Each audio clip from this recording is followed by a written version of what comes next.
Sa kabila ng nega at mga pangbabash, mas nangingibabaw ang papuri kay Kim sa kanyang genuine na puso para sa mga nasalanta ng lindol.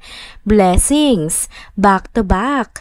Kim, sunod-sunod na endorsements matapos ang taos-pusong pagtulong. Paolo Avellino, blockbuster ang commercial. Umabot na ng 50.3 million views ang Salon Pass ad. Netizens, bilib na bilib sa cool at effective na pag-endorse ni Paolo Avellino. Tara, kwentuhan muli tayo.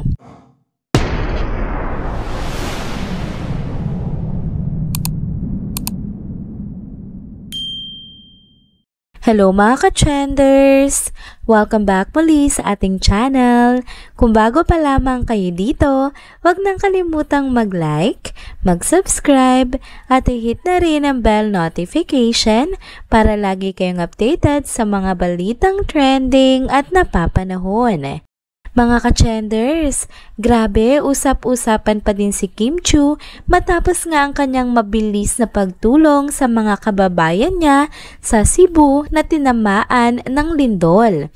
Alam naman natin si Kim, kahit gaano ka-busy sa showbiz, never siyang nakakalimot bumalik sa pinanggalingan niya, lalo na kapag may sakuna. Napag-usapan na nga natin, 'di ba, sa mga nakaraang video na in-upload natin dito na hindi lang nga relief goods or pera ang ipinadala. Agad siyang bumili ng construction materials para makapagsimula ulit ang mga pamilya na nawala ng tirahan. Kung iisipin nyo, hindi lahat kayang gawin yun. Kasi 'di ba, mas madali kung magbigay ka na lang ng donasyon tapos bahala na ang organizations. Pero si Kim, hands-on talaga. Gusto niyang masiguro na makakarating yung tulong sa mismong nangangailangan. At dahil doon, biglang nag-trending nga siya. Sunod-sunod ang papuri, hindi lang mula sa mga fans, kundi pati na rin mula sa mga kapwa artista. Ang dami nagsabi, ibang klase malasakit at puso ni Kim. Pero syempre mga ka-trenders, hindi pa rin nga mawawala ang mga nega. May ilan na nagtanong kung efficient ba yung ginawa niya. Bakit hindi na lang daw dumaan sa official groups? Dito talaga uminit ang Kim Paulandia kasi feeling ng mga fans, sobra naman yun. Hello! Si Kim na nga ang nag-effort, gumastos, naglaan ng oras, tapos papansinin pa ng iba yung mali. Para sa kanila, imbis na punahin, dapat pasalamatan pa. Kasi hindi biro ang ginawa niya. Nakipag-coordinate pa siya para siguraduhing maayos ang gamit ng mga materyales. Kung tutuusin, hindi na nga bago ito kay Kim. Simula pa noon, consistent na siya sa pagtulong tuwing may sakuna. Typhoon, pandemic, lindol, lagi nga siyang nandyan. Minsan nga, hindi na rin niya pinupost pero nadidiscovery na lang ng mga tao kasi mismong beneficiaries ang nagkukwento. Kaya kung may mga nagsasabi na hindi sincere ang tulong niya, parang hindi sila aware na matagal na nga niya itong ginagawa. At sa kabila nga ng ilang mga nega comments, mas nangibabaw pa rin ang appreciation. Ang dami pa nag-share ng kwento kung paano nakatulong talaga yung mga materials. Kasi hindi lang ito short-term na relief na makakain mo, tapos bukas wala na. Isa itong pamatagalang tulong, bahay, bubong, safety ng pamilya. Kaya ramdam ng mga taga Cebu, may totoong epekto ang ginawa ni Kim. Kaya masasabi ko, ang kwento ni Kim dito ay patunay na hindi mo kailangang maging perpekto para makatulong. Hindi mo kailangang maghintay na may bumilib sa'yo. Ang mahalaga, genuine ang puso mo at willing kang magbigay ng effort.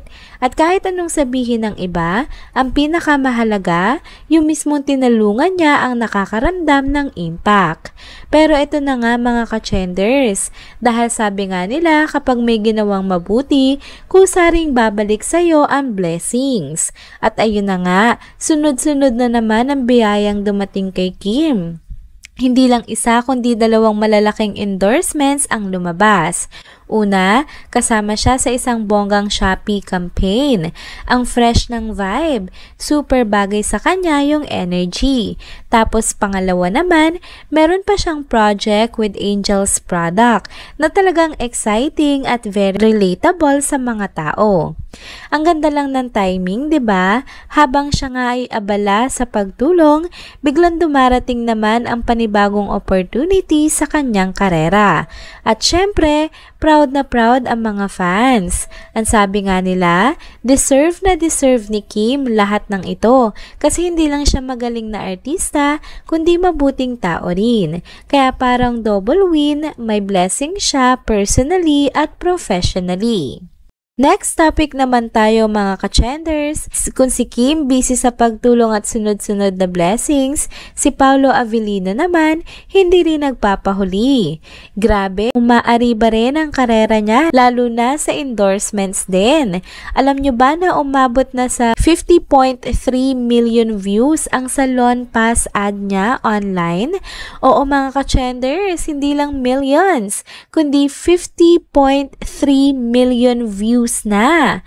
Isipin nyo, para na ring blockbuster hit ang isang commercial niya. And take note, hindi lang basta ad na lumagpas ng ilang views, kundi talagang nag-viral at napag-uusapan. Marami nga ang natuwa kasi ang cool at effective daw ni umano ni Paolo Avellino bilang endorser. Parang kahit anong i-promote niya, ang lakas ng dating sa tao. At dito mo rin makikita, hindi lang siya pang-acting sa teleserye o pelikula, kundi may star power din pagdating sa mga brands. At kung iisipin mo, hindi ganun kadali makakuha ng ganitong level ng atensyon sa isang commercial. Kailangan hindi lang kilala ka, kundi may credibility ka rin at hatak sa audience. Si Paolo, pasok na pasok sa criteria na iyon. Kaya hindi na nakapagtataka na lumobo ng ganito yung views. Ang daming natuwa, ang daming nag-share, at ang daming nagkomento na ang galing ng pagkakagawa at bagay na bagay kay Paolo yung endorsement. Kaya nga mga ka-chenders, kung titingnan mo, parang perfect balance talaga sina Kim at Paolo, ano? Si Kim kilala sa kanyang malasakit at effort sa pagtulong.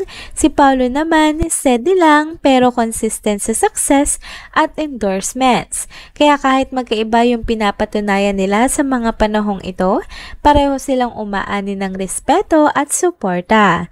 At alam mo yung pakiramdam na parang proud ka sa kanila kahit hindi mo sila kilala personally? Yun nga yung dala nila ngayon. More than just celebrities, sila yung tipo ng tao na nagiging inspirasyon sa dami ng napapakita nilang good example. Si Kim sa kabutihan at malasakit, si Paolo naman sa consistency at professionalism. Kaya mga ka-chenders, masasabi natin na panalong-panalo silang dalawa. Si Kim nga dahil sa kanyang pagtulong at sa sunod-sunod na blessings na natatanggap niya, at si Paolo naman dahil sa millions of views na patunay ng kanyang lakas bilang artista at endorser. Talagang power tandem sila ngayon sa showbiz industry at siguradong marami pang good news na darating sa kanilang dalawa. And there you go mga ka-chenders, dito na po muna nagtatapos ang ating isa na namang trending video update. Salamat sa inyong pagsubaybay at pagsama sa akin hanggang sa dulo ng video na ito. Pero bago kayo umalis, huwag niyo pong kalimutang mag-like, mag-comment, mag-subscribe at i-hit na rin ang bell notification para lagi kayong updated sa mga balitang trending at napapanahon. Kita-kits po sa susunod na video. Paalam!